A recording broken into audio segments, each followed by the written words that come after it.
दोस्तों, एक खूबसूरत हसीना 2 साल पहले ईरान में इंटर करती है। ईरान में अपना धर्म भी बदलती है और बन जाती है शिया मुसलमान।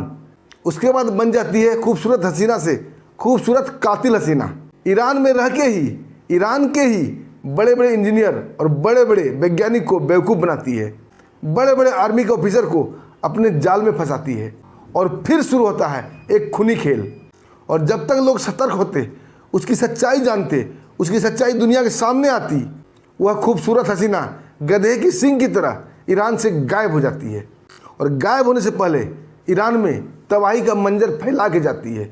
दोस्तों, ये कोई फिल्म की स्टोरी नहीं है, बल्कि ईरान के तेहरान में हुई सच्ची घटना है, जो आज दुनिया भर में सुर्खियां बटोर रही है। और इसी घटना को लेकर मैं आप लोगों के सामने उपस्थित हुआ हूं। आइए दोस्तों, जानते हैं इस घटना को विस्तार से।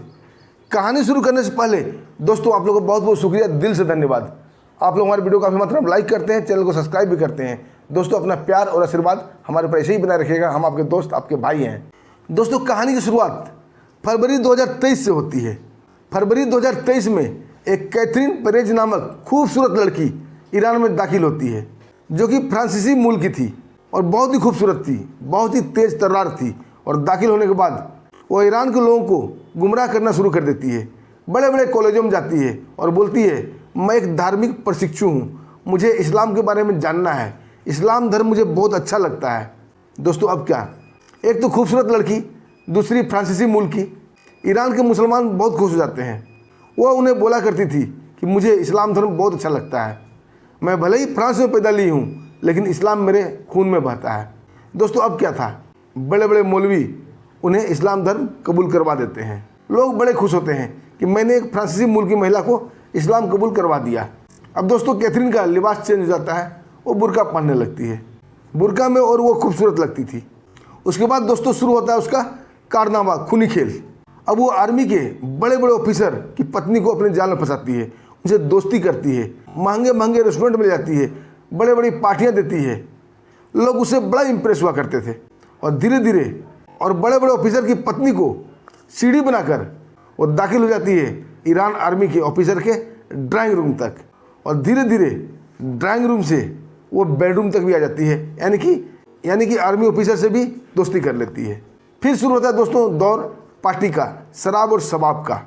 सारे ऑफिसर उसकी खूबसूरती के कायल थे, लेकिन कैथरीन का ये एक प्रोजेक्ट का हिस्सा था, उसकी ड्यूटी का एक हिस्सा था, क्योंकि कैथरीन एक मोसाद की खतरनाक जासूस थी। और दोस्तों, मोसाद के बारे में आप लोग जानते हैं, इजराइल की एक जासूसी संस्था है मोसाद, जो कि दुनिया भर में सुर्खियां बटोर रहा है, नाम बटोर रहा है। मोसाद में इतने खतरनाक जासूस है दोस्तों, कहा जाता है कि अगर आपने इजराइल का कुछ बिगाड़ दिया और मोसाद पीछे पड़ गई, तो आप आकाश में छिप जाओ, पाताल में छिप जाओ या धरती में छिप जाओ, आप बच नहीं सकते, मरना तय है।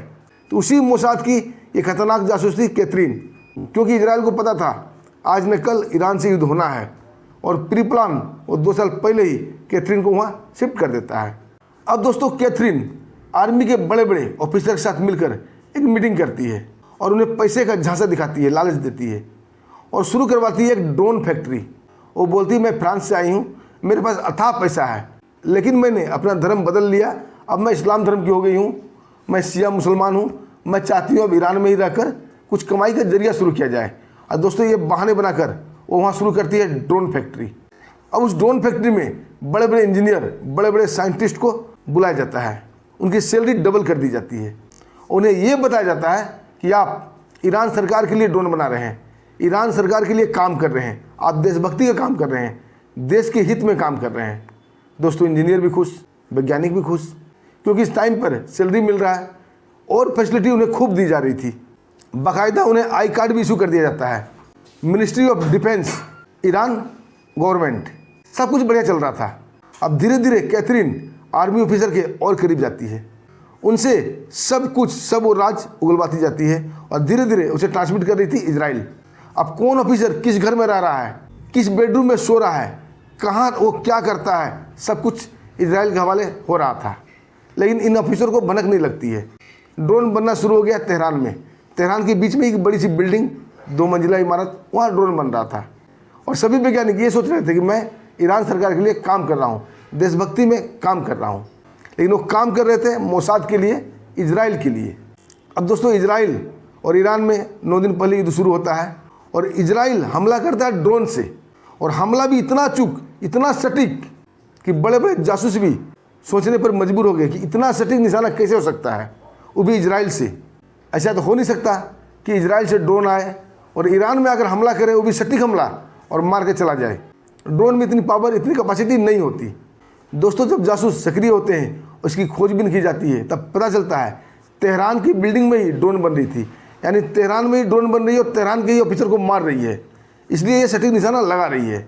अब ईरान के जासूस बिल्कुल सक्रिय हो गए थे। अब सारे मारे जाने वाले लोगों का सब कुछ खंगाल जाने लगा था, मोबाइल, CCTV फुटेज, सब कुछ। तो जितना भी लोग मारे गए थे, कहते हैं दोस्तों अभी तक 22 बड़े टॉप कमांडर मारे जा चुके हैं। उसमें से 5 तो बहुत बड़े ऑफिसर थे, CDS रैंक के भी ऑफिसर थे। जब उन ऑफिसर का फाइल खंगाला जाता है, उनका मोबाइल खंगाला जाता है, उनका लैपटॉप खंगाला जाता है, उनका CCTV खंगाला जाता है, तो हर किसी के साथ एक ही चेहरा नज़र आ रहा था, वो भी फैमिली फ़ोटो के साथ। वो था कैथरीन पेरेज का, वही फ्रांसीसी महिला जो ईरान में आकर इस्लाम कबूल की थी। अब दोस्तों उसकी खोजबीन की जाने लगती है, तो गधे के सिंह की तरह गायब हो चुकी थी। उसके बड़े बड़े पोस्टर हर जगह लगा दिए जाते हैं और बताने वाले, खोजने वाले को इनाम घोषणा की जाती है, लेकिन सब बेकार। कहते हैं दोस्तों सांप जब बिल में चला जाता है ना, तो लाठी पीटने से कुछ भी नहीं होता। अब सोचिए मोसाद कितना खतरनाक है। 2 साल पहले प्री प्लान करके वो महिला को वहाँ भेजा और सारे ऑफिसर को मार दिए। ये नहीं कि ऑफिसर ने अपना चेंज नहीं किया, रहने का स्थान चेंज भी किया, फिर भी मारे गए। यहीं से जासूस की नींव हिल जाती है। वो सोचने पर मजबूर हो जाते हैं कि आखिर ये कैसे हो सकता है। तब जो ये भेद खुल के आता है, जब उस ड्रोन की जांच की जाती है, तो ड्रोन था ईरान का ही बना हुआ, तेहरान का। जब उस फैक्ट्री पर धावा बोला जाता है, वहाँ से वो अरेस्ट किया जाता है, तो पता चलता है कि ये ईरान सरकार के लिए काम कर रहे हैं। बाकायदा आई कार्ड भी दिखाते हैं मिनिस्ट्री ऑफ डिफेंस का और ईरान गवर्नमेंट का। जब दोस्तों खोज खबर की जाती है कि भैया ये फैक्ट्री किसके कहने पर बनाई गई है, तो पता चला कि 5 आर्मी के बड़े ऑफिसर थे और उनके साथ कैथरीन मैडम भी थी। जब उन 5 की खोज खबर ली जाती है, तो 5 में से 3 तो 72 के पास जा चुके थे, बच गए थे 2। जब उनसे पूछताछ की जाती है, तो संकोच बस, लज्जा बस ये बता भी नहीं पा रहे थे कि मैंने कैथरीन के हुस्न जाल में फंसकर ये सब कारनामा किया है, क्योंकि उन्हें भी नहीं पता था, उन ऑफिसर को भी नहीं पता था कि वो गद्दारी कर रहे हैं अपने देश के साथ। इतनी साथिर थी कैथरीन, उन्हें भी भनक नहीं लगने दी। और ईरान के लोग, ईरान के वैज्ञानिक, ईरान का पैसा, ईरान का ड्रोन, और मारे जा रहे हैं ईरान के ही बड़े बड़े ऑफिसर। बाहर मोसाद क्या दिमाग पाया है। दोस्तों 1-2 घटना मैं मोसाद का जो अंतर्राष्ट्रीय लेवल पर फेमस हुआ था आपको बताऊंगा। एक तो था कि इजराइल का 11 खिलाड़ी मारे गए थे, और जो शामिल था सब अलग अलग देश के थे, या डर से बोलिए अलग अलग देश में भाग गए थे, लेकिन मोसाद उनका पीछा नहीं छोड़ा। उन सब को चुन चुन के मारा। कोई कॉफ़ी पीने से मर गया, कोई सांप कटने से मर गया, कोई गला घोटने से मर गया, कोई छत से गिर के मर गया, लेकिन मरा सब। और ये घटना भी अंतर्राष्ट्रीय लेवल की हो गई है। ईरान पर सब लोग हंस रहे हैं।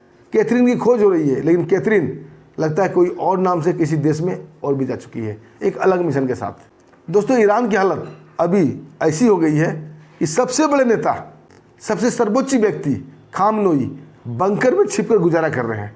ये हालत ईरान की हो गई है और कैथरीन की वजह से हुई है, क्योंकि सबके लोकेशन इजराइल के पास है।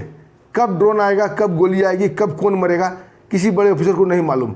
सब इतने डरे हुए हैं कि बंकर में छिपकर गुजारा करने अपना दिन काट रहे हैं। एक लड़की ने पूरे ईरान को हिला कर रख दिया, और इजराइल अपने जासूसों के बल पर ईरान पर कहर ढा रहा है। ईरान के हर कीमती और महत्वपूर्ण ठिकाने का पता इजराइल के पास है। उनका हर एक गोली और हर एक गोला सटीक बैठ रहा है।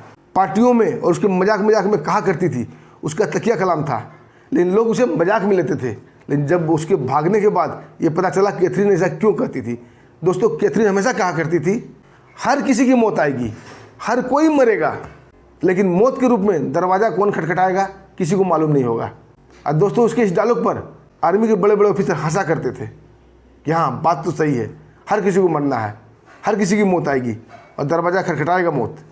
लेकिन उन्हें ये नहीं पता था कि कैथरीन उन सभी के लिए ही बोल रही है कि हर कोई को मरना ही पड़ेगा। और आज ऐसा हो रहा है, हर बड़े बड़े ऑफिसर मारे जा रहे हैं, डर से पता नहीं कहाँ कहाँ छिप कर रह रहे हैं। दोस्तों ये था मोसाद और ये थी कैथरीन की कहानी। अगर वीडियो आपको अच्छी लगेगी कमेंट में आप जरूर लिखना। मोसाद का 1-2 वीडियो मैं और बनाऊंगा, उसके कारनामे और बताऊंगा, लेकिन आप लोगों को कमेंट आने के बाद। दोस्तों, आप भी हमारी बात से सहमत हैं, वीडियो आपको पसंद आई तो वीडियो को लाइक भी कर दीजिएगा और लगे हाथ सब्सक्राइब भी कर लीजिएगा, हमें बड़ी खुशी मिलती है। दोस्तों, फिर मिलते हैं एक शानदार घटना के साथ, तब तक के लिए मैं आज्ञा दीजिए। नमस्कार, जय हिंद, जय भारत।